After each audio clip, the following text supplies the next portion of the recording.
one of the last public addresses the president may make. His message is one of unity and preserving American ideals. It is an important message that needs to be played. The mainstream media won't play it for you, but I felt it was important to play it for you in its entirety. Take a look. My fellow Americans, I want to speak to you tonight about the troubling events of the past week.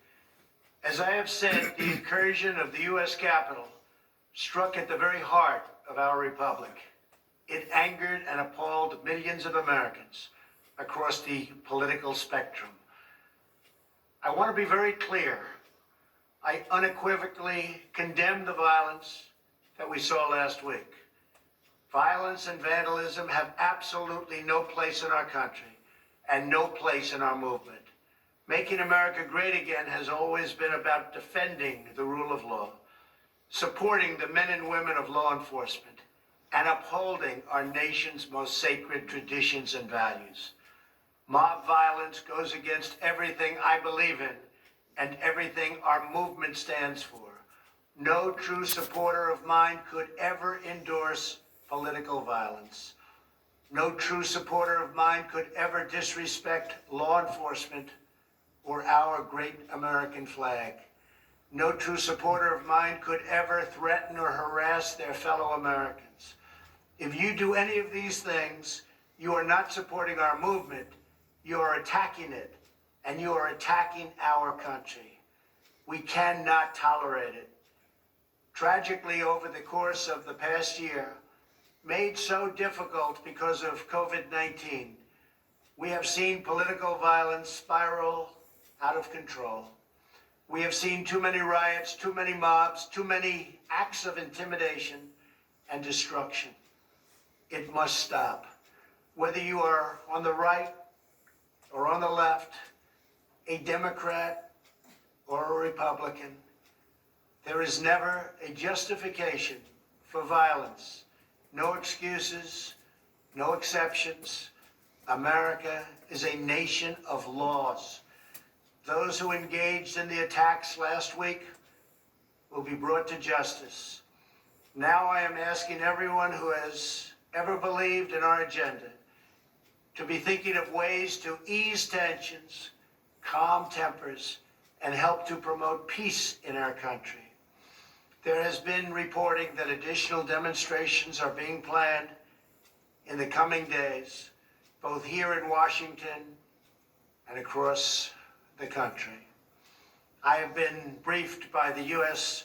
Secret Service on the potential threats.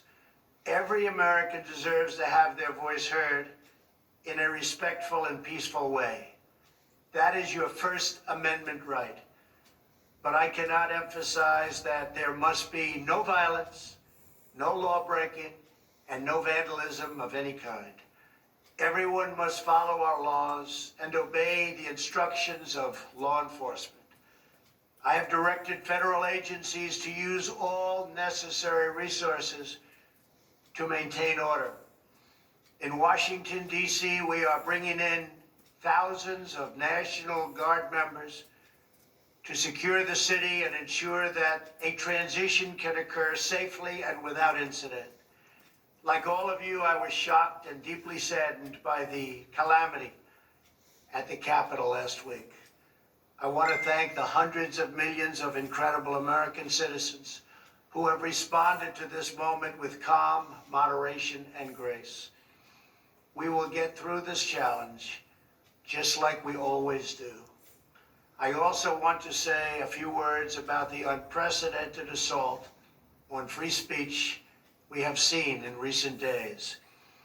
These are tense and difficult times.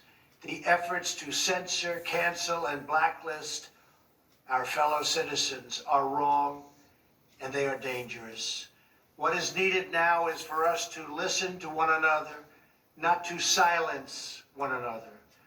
All of us can choose by our actions to rise above the rancor and find common ground and shared purpose. We must focus on advancing the interests of the whole nation, delivering the miracle vaccines, defeating the pandemic, rebuilding the economy, protecting our national security, and upholding the rule of law.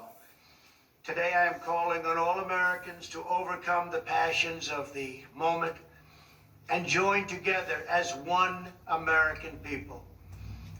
Let us choose to move forward united for the good of our families, our communities, and our country.